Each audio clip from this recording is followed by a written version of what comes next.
Dan saya Mr. Wira. Di video kali ini kita akan membahas materi kelas 8 di semester 2, yaitu mengenai teorema Pythagoras. Jadi apa itu teorema Pythagoras? Yang khusus kita pahami dulu teorema Pythagoras itu seperti apa. Nah, mari kita perhatikan ilustrasi berikut. Jadi sebuah tangga dengan panjang 5 meter disandarkan pada dinding tebing untuk mencapai suatu gua. Jarak bagian bawah tangga dengan dinding adalah 0,5 meter. Berapakah ketinggian gua? Jadi masalah yang seperti ini adalah salah satu contoh penyelesaiannya bisa digunakan dengan cara teorema Pythagoras. Jadi teorema Pythagoras banyak digunakan dalam menyelesaikan permasalahan di kehidupan sehari-hari. Nah, contohnya, jadi kita bisa menentukan jarak ke puncak gedung. Jarak kita ke puncak gedung tanpa mengukur secara langsung. Jadi tanpa mengukur secara langsung kita bisa tentukan jarak kita ke puncak gedung dengan menggunakan konsep dari teorema Pythagoras. Atau teorema Pythagoras juga sering digunakan dalam pembangunan atau dalam pembuatan fondasi bangunan dan bagian-bagian bangunan lainnya ya. Jadi bentuk segitiga siku-siku tersebut merupakan bisa digunakan penerapan dari teorema Pythagoras itu sendiri. Jadi ini sangat sering digunakan di pembangunan seperti itu atau di bangunan-bangunan yang sedang dikonstruksi. Jadi kita langsung saja membahas mengenai hubungan sisi-sisi pada segitiga siku-siku. Nah, jadi pada segitiga siku-siku berlaku hubungan seperti ini. Jadi kalian perhatikan untuk wilayah A atau sisi A terdapat suatu persegi ya, suatu persegi, dan sisi B juga ada perseginya, sisi C juga ada persegi. Nah, ini merupakan segitiga siku-siku. Dan dari gambar ini hubungan sisi-sisi tersebut berlaku seperti ini. Jadi pada setiap segitiga siku-siku, luas persegi dengan panjang sisi miring atau bisa disebut hipotenusa sama dengan jumlah luas persegi pada sisi lainnya. Nah, jadi secara umum hubungan sisi-sisi tersebut bisa dituliskan seperti ini.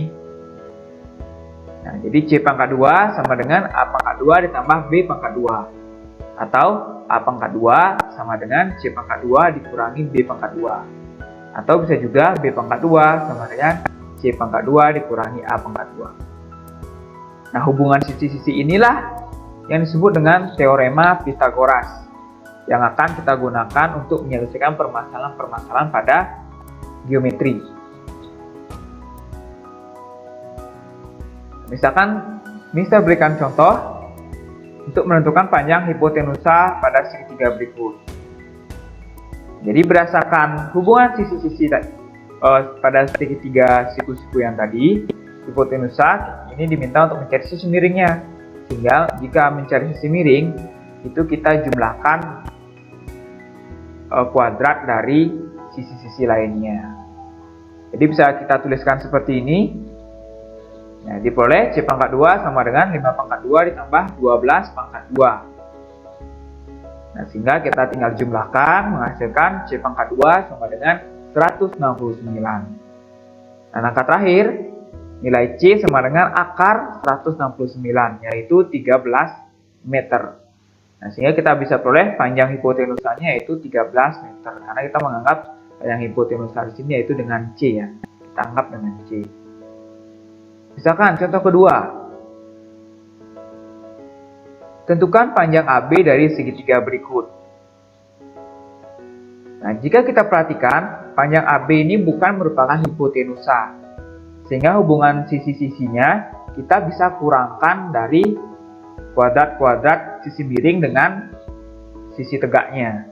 Sehingga kita bisa gunakan teorema Pythagorasnya seperti ini. AB pangkat 2 sama dengan AC pangkat 2 dikurangi BC pangkat 2. Sehingga diperoleh AB pangkat 2 sama dengan 10 pangkat 2 dikurangi 6 pangkat 2. Lalu tinggal dipangkatkan 2, diperoleh nilai AB pangkat 2 sama dengan 64.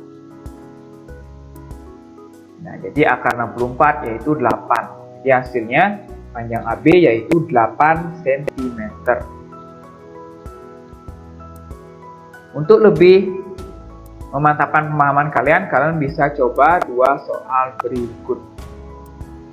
Jadi caranya sangat mirip dengan contoh yang tadi Mister sampaikan.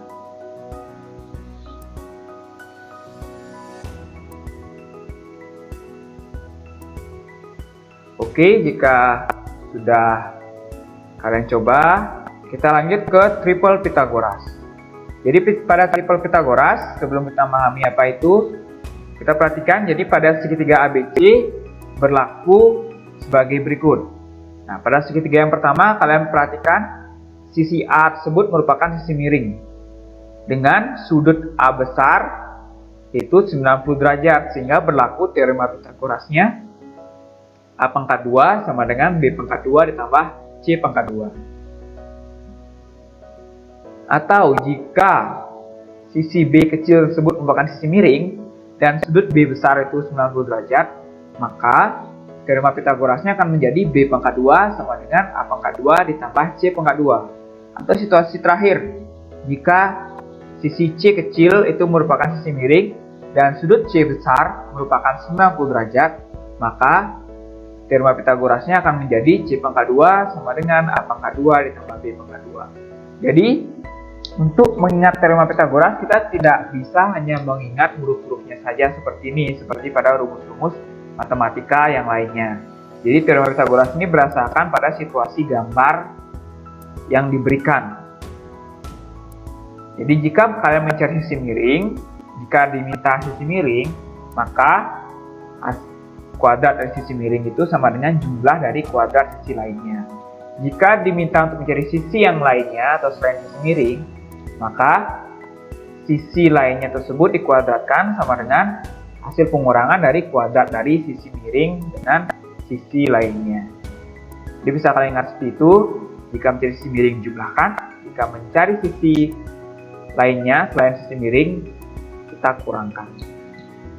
Jadi 3 bilangan asli tersebut, yang ABC tersebut yang memenuhi 3 kondisi ini, 3 kondisi teorema Pythagoras tersebut, disebut dengan triple Pythagoras. Jadi 3 bilangan asli tersebut akan disebut dengan triple Pythagoras. Nah, jadi contoh-contoh triple Pythagoras apa saja? Ini beberapa contoh triple Pythagoras yang Mister tampilkan. Yang pertama ini 3, 4, 5, 6, 8, 10 dan seterusnya. Jadi ada banyak. Jadi 3, 4, 5 ini merupakan dasarnya ya. Jadi triple Pythagoras yang mengandung bilangan prima. Jadi untuk seterusnya ke kanan ini merupakan kelipatan dari triple Pythagoras yang berwarna merah. Nah, begitu pula yang seterusnya ini 5, 12, 13 dan seterusnya itu merupakan kelipatannya.